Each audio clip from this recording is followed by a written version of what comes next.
Hey guys, welcome back to our YouTube channel app tutorial. Today in this video, let's learn about how to remove card from OnlyFans app. So let's get started. For that, let's get into the app. So here it is. Or you can simply get into the browser as well. So let's get into the browser and search for OnlyFans. And we get into this interface. Make sure you are logged into it. Now in the bottom right, we'll be able to see the profile icon and we need to click on your cards option.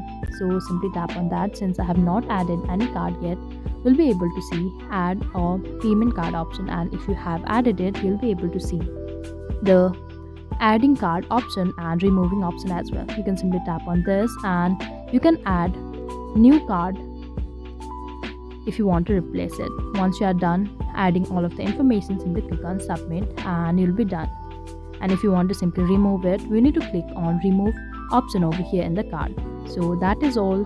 I hope you liked the video. Please do like and subscribe. Thanks for watching.